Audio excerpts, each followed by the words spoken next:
말씀 제목을 같이 읽도록 하겠습니다. 시작.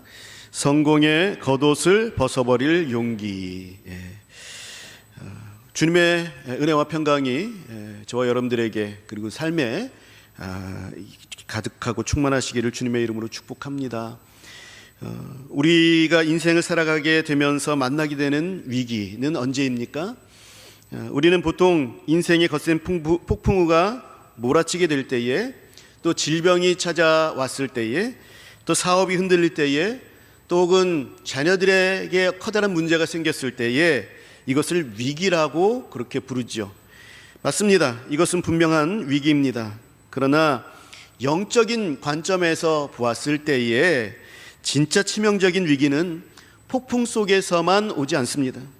오히려 바다가 잔잔할 때에, 또 내 삶이 평안하고 또 가장 안정적일 때에, 이제 나도 잘 이루었구나, 이제는 살만하다라고 안도하는 바로 그 순간에 은밀하고 무서운 위기가 찾아오게 되는 것입니다. 사무엘하 11장을 보게 되면 이스라엘의 가장 위대한 왕이었던 다윗 왕의 범죄의 모습이 기록되어 있습니다. 다윗이 언제 그 치명적인 범죄의 늪에 빠집니까? 사울 왕에게 쫓겨서 광야를 헤매면서 매일매일 생명의 위협을 느끼던 그런 고난의 때가 아니었습니다. 이제는 다윗이 권력을 잡았고 그 권력의 정점 위에 있게 되어지고 나라는 안정되었습니다. 그리고 모든 것이 평안해졌습니다. 저녁 때 침상에서 일어나서 왕궁 옥상을 여유롭게 거닐 그 안정감의 정점, 그 정점이었던 때 다윗은 밧세바를 범하는 돌이킬 수 없는 범죄를 저지르고 맙니다. 고린도전서 10장 12절은 우리에게 이렇게 경고합니다. 그런즉 선줄로 생각하는 자는 넘어질까 조심하라 했습니다. 고난의 한복판에 있을 때에 우리는 본능적으로 하나님을 찾고 매달리죠. 하나님 살려주십시오 부르짖습니다. 그러나 평안하고 형통이 찾아오게 되면 우리의 영적 긴장감은 느슨해집니다. 사탄은 바로 그 틈을 노리는 거죠. 오늘 본문에 등장하는 요셉도 마찬가지였습니다. 요셉은 형들에게 배신을 당해서 구덩이에 던져졌고, 그리고 낯선 이집트 땅에 노예로 팔려왔습니다. 인생의 가장 밑바닥이었죠. 그러나 오늘 본문은 요셉이 여전히 구덩이 속에 있긴 하지만 그래도 그 구덩이 속에서도 높은 곳으로 올라간 형통한 사람이 형통한 사람이 되었다라고 증언하고 있습니다. 그런데 그 형통의 정점에서 그 인생을 송두리째 파괴할 수 있는 치명적인 유혹이 찾아옵니다. 오늘 본문의 말씀을 통해서 요셉에게 찾아온 유혹의 실체가 무엇인지, 그리고 요셉이 어떻게 이 은밀하고 강력한 유혹을 이겨내고 또 거룩을 지켜냈는지 함께 살펴보고자 합니다. 오늘 우리에게 주시는 하나님의 메시지, 이 한 문장을 가슴에 새기기를 바랍니다. 하나님과 동행하는 참된 형통만이 우리의 거룩을 지켜내는 능력이 된다라는 것입니다. 한번 따라해 볼까요? 하나님과 동행하는 참된 형통만이, 하나님과 동행하는 참된 형통만이 우리의 거룩을 지켜내는 능력이 됩니다. 우리의 거룩을 지켜내는 능력이 됩니다. 네. 하나님과 동행하는 참된 형통만이 우리의 거룩을 지켜내는 능력이 된다. 이것을 우리의 가슴팍에 새기고 가시기를 바랍니다. 첫 번째로 유혹을 이기기 위해서는 우리가 참된 형통이 무엇인지 그 본질을 바르게 알아야 합니다. 성도 여러분, 형통은 내 환경이 얼마나 좋아졌느냐에 달려있는 것이 아니라 내가 지금 누구와 함께 하고 있는가, 여기에 달려있다라는 것입니다. 본문 2절과 3절을 보겠습니다. 2절과 3절을 보게 되어지면 여호와께서 요셉과 함께 하심으로 그가 형통한 자가 되어 그의 주인 애굽 사람의 집에 있으니 그의 주인이 여호와께서 그와 함께 하심을 보며 또 여호와께서 그의 범사에 형통하게 하심을 보았더라 그랬습니다. 여호와께서 요셉과 함께 하심으로 그가 형통한 자가 되었다, 그렇게 말씀하고 있죠. 우리들의 상식으로 보게 되면 이 구절은 모순입니다. 요셉은 지금 자유의 몸이 아니죠. 억울하게 노예로 팔려와서 남의 집에서 짐승처럼 노동을 해야 하는 그러한 종의 노예의 신세입니다. 겉보기에는 철저하게 실패한 인생, 버림받은 인생, 꼬일 대로 꼬인 그러한 인생입니다. 그런데 성경은 그런 요셉을 향해서 그가 형통한 자가 되었다, 그렇게 선언합니다. 우리는 흔히 형통이라고 하면 만사형통을 생각하죠. 다시 말해서 돈을 많이 벌고 또 승진하고 그리고 자녀가 좋은 대학에 가고 건강하고 아무런 장애가 없는, 아무런 장애물이 없는 탄탄대로의 삶, 이것을 떠올립니다. 그러나 성경이 말씀하는 형통은 다릅니다. 오늘 본문에 쓰인 형통이란 단어는 히브리어로 찰라흐라는 단어입니다.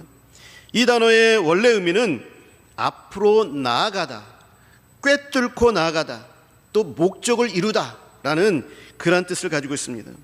이 성경의 의미의 참된 형통은 내 환경이 안락하고 편안해지는 것이 아닙니다. 비록 내가 노예의 자리에 있고 고난의 한복판에 있고 사망의 음침한 골짜기를 지날지라도 살아계신 하나님이 지금 나와 함께 하셔서 나를 향한 하나님의 선하신 목적을 이루어가는 상태, 그 상태가 바로 찰라흐, 참된 형통입니다. 하나님이 요셉과 함께 하시니 어떤 일이 벌어집니까? 하나님을 알지 못하는 이방인 애굽 친위대장 보디발의 눈에 요셉 뒤에 계신 하나님이 보이기 시작합니다. 저 청년은 노예지만 무언가 좀 다르다. 저 청년이 믿는 신이 저 청년과 함께해서 모든 일을 뛰어나게 만드는구나. 이런 것들을 보게 만든 거죠. 보디발은 요셉을 급기야 집안의 모든 소유를 위탁하는 가정의 총무로 세웁니다. 노예가 오를 수 있는 가장 최고의 정점, 그 자리에 오르게 된 것이죠. 사랑하는 성도 여러분, 여러분은 지금 무엇을 구하고 있습니까? 고난의 자리에서 빨리 나를 빼내셔서 세상의 성공이라는 그런 안락한 자리로 나를 옮겨주시옵소서, 그렇게 기도하고 계십니까? 아니면 하나님, 이 눈물의 골짜기에서도 주님이 나와 함께 하심을 내가 믿습니다. 주님이 동행하심으로 이 고난의 자리가 하나님의 목적이 성취되는 형통의 자리가 되게 하옵소서, 이렇게 기도하고 계십니까? 참된 형통은 지위의 상승이 아니라 하나님과의 깊은 동행입니다. 하나님과의 깊은 동행이 참된 형통이다라는 것을 기억하시기 바랍니다. 성도 여러분, 하나님과 동행함으로 요셉은 가정의 총무가 되어지는 놀라운 축복을 누렸습니다. 참된 형통을 맛보았습니다. 하지만 여기서 우리가 반드시 기억해야 할 영적 공식이 하나 있죠. 앞서 서론에서 말씀드린 것처럼 사탄은 우리가 가장 안정감을 느끼고 이제는 됐다라고 생각하는 바로 그 정점의 순간에 치명적인 유혹에 덫을 놓습니다. 하나님이 함께 하셔서 요셉이 보디발의 인정을 받았고 집안의 모든 권한을 주게 되었습니다. 역설적이게도 바로 이 성공과 안정감 때문에 주인의 아내가 요셉에게 접근할 수 있게 되어지는 환경이 만들어지게 된 것입니다. 두 번째로 우리가 나눌 진리는 이것입니다. 은밀한 유혹을 이기는 힘은 사람의 눈이 아닌 하나님의 시선을 의식하는 자다라는 것입니다. 은밀한 유혹을 이기는 힘은 사람의 눈이 아닌 하나님의 시선을 의식하는 거룩에서 나오는 것입니다. 본문 7절을 보시기 바랍니다. 7절을 보게 되면 그 일 후에, 즉 요셉이 가정총무가 되어서 모든 것이 안정되었을 때에 주인의 아내가 요셉에게 눈짓하다가 동침을 요구합니다. 당시 요셉은 20대의 혈기왕성한 청년이었습니다. 6절은 요셉이 용모가 뛰어나고 아름다웠다 합니다. 애굽 최고위 층의 장군의 아내가 권력을 이용해서 젊고 잘생긴 가정총무를 지금 유혹하고 있는 것입니다. 게다가 이 유혹은 어쩌다가 한 번 있었던 그런 일이 아니었습니다. 10절을 보게 되면 여인이 날마다 요셉에게 청하였다. 날마다 요셉에게 청하였다. 그렇게 말씀합니다. 끈질긴 유혹이 매일같이 요셉의 숨통을 조여왔습니다. 가장 위험하고 아찔한 순간은 11절입니다. 그러할 때에 요셉이 그의 일을 하러 집에 들어갔더니 그 집 사람들은 하나도 거기에 없었더라 그랬습니다. 완전한 밀실이 만들어졌죠. 아무도 보는 사람이 없습니다. CCTV도 없고 고발할 종들도 없습니다. 주인의 아내의 요구를 살짝 들어주기만 하면 요셉의 앞날은 더욱 탄탄대로가 되는 것입니다.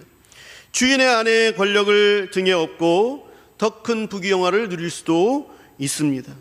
달콤하고 치명적인 그러한 제안이었습니다. 하지만 그 완벽한 밀실에서, 그 숨막히는 침묵 속에서 요셉의 눈에는 한 분이 또렷하게 보였습니다. 바로 살아계신 하나님이셨습니다.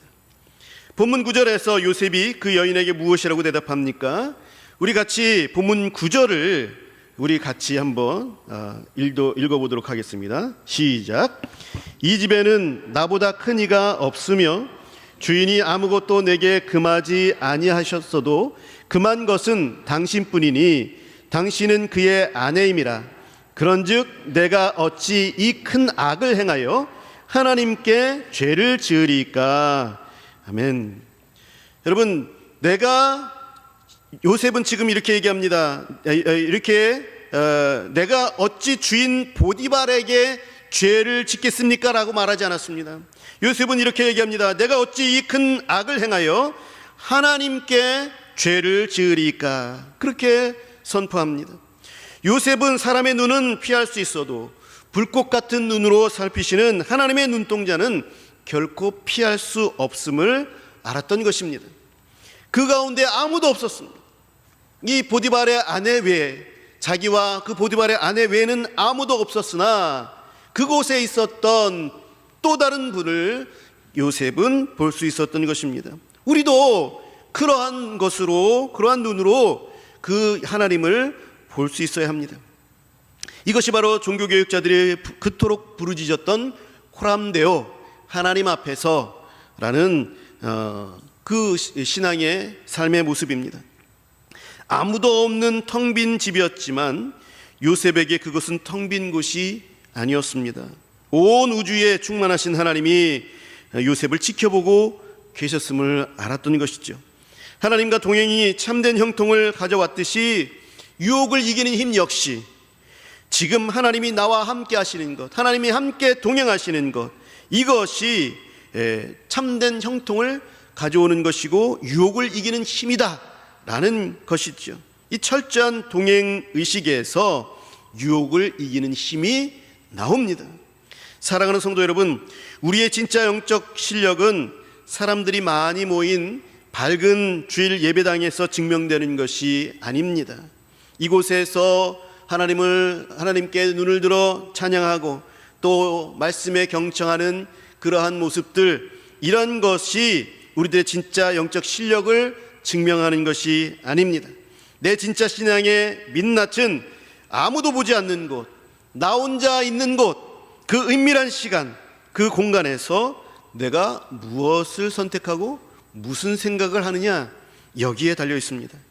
가족들이 모두 잠든 시간에 스마트폰과 컴퓨터 앞에서, 또 출장지에 낯선 숙소에서, 그리고 직장에서 서류 하나를 조작해서 남을 속이고 이익을 취할 수 있는 그 은밀한 결단의 시간, 그 결정적인 순간에 여러분은 지금 누구의 시선을 의식하고 있습니까? 아무도 모르겠지, 이번 한 번쯤은 괜찮겠지, 다들 이렇게 사는데 이렇게 속삭이는 사탄의 음성 앞에서 내가 어찌 하나님께 이 큰 악을 행하리이까 외치는 코람데오의 영성이 회복되기를 축원합니다. 사람들의 눈이 닿지 않는 사각지대야말로 로서 거룩함을 증명해내야 할 최전선인 것이죠. 요셉은 하나님을 의식하는 코람데오의 신앙으로 유혹을 단호하게 거절했습니다. 하지만 성도 여러분, 죄의 유혹은 우리가 한 번 말로 거절했다라고 해서 순순히 물러가는 것이 아닙니다. 사탄은 우는 사자처럼 삼킬 자를 찾아서 더욱 거칠게 달려듭니다. 급기야 주인의 아내는 요셉의 겉옷을 강제로 붙잡고 동침하기를 요구합니다. 이 절대절명의 위기 속에서 요셉은 어떤 구체적인 행동을 취하고 있습니까? 따라해 보시기 바랍니다. 우리 같이 따라해 보시죠. 세상의 겉옷을 잃어버리는 한이 있더라도 하나님 앞에서의 거룩을 지켜내야 합니다. 다시 한번 따라해 보죠. 세상의 겉옷을 잃어버리는 한이 있더라도 하나님 앞에서의 거룩을 지켜내야 합니다. 오늘 본문 12절을 여러분 보시기 바랍니다. 그 여인이 그의 옷을 잡고 이르되 나와 동침하자. 그러나 요셉이 자기의 옷을 그 여인의 손에 버려두고 밖으로 도망하여 나가매 그랬습니다. 요셉은 자신의 옷을 버려두고 도망쳤습니다. 여러분, 여기서 요셉이 입고 있었던 옷은 그저 천조각이 아닙니다. 창세기에 있어서 요셉의 인생을 관통하는 그런 가장 중요한 상징물이라 했을 때에 그것은 바로 요셉이 입고 있는 그 옷입니다. 과거의 요셉은 아버지의 사랑을 독차지하는 것을 상징하는 채색 옷을 입었죠. 그 채색 옷을 보고 그 형제들이 절망감을 느껴서 그 요셉을 죽이려고까지 했었습니다. 어쨌든 요셉은 사랑을 독차지하는 채색 옷으로 높은 위치에 있었죠. 그러나 형들의 시기로 인해서 그 옷이 찢겨지고 그리고 노예의 신세로 전락해서 노예의 옷을 입게 되었습니다. 그리고 오늘 본문에서 요셉이 입고 있는 옷이 무엇입니까? 이제는 노예의 그 누더기 그런 옷이 아닙니다. 보디발의 집에서 피땀 흘려서 인정받고 쟁취해낸 가정총무의 옷, 즉 지위와 권력과 안정감의 상징이었습니다. 그래도 그 종들에게 있어서는 가장 좋은 옷을 입은 그러한 상징의 옷을 가지고 있었습니다. 요셉에게 이 옷은 자신이 애굽에서 이룬 형통의 상징이기도 하고 또 자신을 보호해주는 든든한 보호막과도 같았습니다. 그런데 주인의 아내가 바로 그 성공의 옷, 형통의 옷을 꽉 움켜쥔 것입니다. 요셉이 만약 그 옷을 빼앗기지 않으려고 실랑이를 벌였거나 또 그 옷이 아까워서 그 자리에 머뭇거렸다면 여러분 어떻게 되었을까요? 결국 죄의 늪으로 끌려 들어가고 말았을 것입니다. 옷을 버리고 나간다라는 것은 곧 자신이 그토록 고생해서 쌓아올린 그런 모든 지위 그리고 직장, 안정감 그리고 생명까지도 다 버려야 하는 것을 의미했습니다. 그러나 요셉은 타협하지 않았습니다. 죄와 타협해야만 유지할 수 있는 옷이라면 하나님께 범죄하면서까지 입고 있어야 하는 성공의 겉옷이라면 요셉은 기꺼이 미련 없이 그것을 훌렁 던져 벗어 버리는 것입니다. 세상의 형통을 상징하는 옷을 잃을지언정 하나님 앞에서의 거룩이라는 영적인 옷은 결코 벗어버릴 수 없기 때문에 그렇습니다. 거룩을 지키는 것이 내 생명을 지키는 것이고 거룩을 잃으면 내 모든 것을 잃는 것이다 라는 것을 요셉은 알았습니다. 사랑하는 성도 여러분, 지금 저와 여러분들이 꽉 쥐고 있는 절대로 놓치고 싶지 않은 겉옷, 그 무엇입니까? 내가 쥐고 있는 안락함, 세상의 명예, 또 알량한 자존심 혹은 불이한 이익을 보장해주는 직장의 자리 때문에 죄의 유혹을 알면서도 단호하게 끊어내지 못하는 머뭇거리는 우리들의 모습들은 아닙니까? 하나님은 오늘 우리에게 결단하라 말씀하십니다. 죄의 유혹이 내 삶의 옷자락을 붙잡고 늘어지게 될 때에 그 옷을 미련 없이 던져버리고 밖으로 뛰어나오는 거룩한 결단이 저와 여러분들에게 있기를 간절히 바랍니다. 말씀을 맺겠습니다. 겉옷을 버리고 거룩을 선택한 요셉의 결과는 참담했습니다. 억울한 누명을 쓰고 강간미수범이라는 낙인이 찍힌 채로 캄캄한 지하 감옥에 갇히게 되었습니다. 세상의 눈으로 보게 되면 요셉은 참 미련한 짓을 한 것입니다. 옷을 지키고 적당히 타협했더라면 편하게 살았을 텐데 융통성 없이 굴다가 인생이 완전히 망하게 된 것처럼 그렇게 보입니다. 하지만 성경의 결론은 세상의 평가와 전혀 다릅니다. 오늘 본문 뒤에 이어지는 창세기 39장 20절부터 23 놀라운 말씀이 기록되어 있습니다. 요셉이 감옥에 갇혔지만 성경은 이렇게 선포합니다. 여호와께서 요셉과 함께 하시고 그에게 인자를 더하사 이는 여호와께서 요셉과 함께 하심이라 여호와께서 그를 범사에 형통하게 하셨더라. 아멘.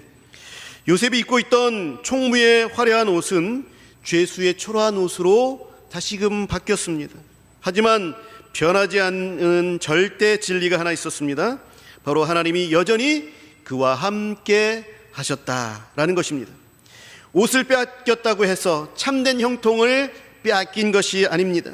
세상의 안락함을 버리고 기꺼이 고난을 선택해서 거룩의 자리를 지켜낸 요셉을 우리 하나님은 감옥에서도 형통한 자로 만들어 주셨고 마침내 애굽의 총리로 세우셔서 이스라엘 민족을 구원하시는 위대한 구속사의 도구로 사용하셨습니다.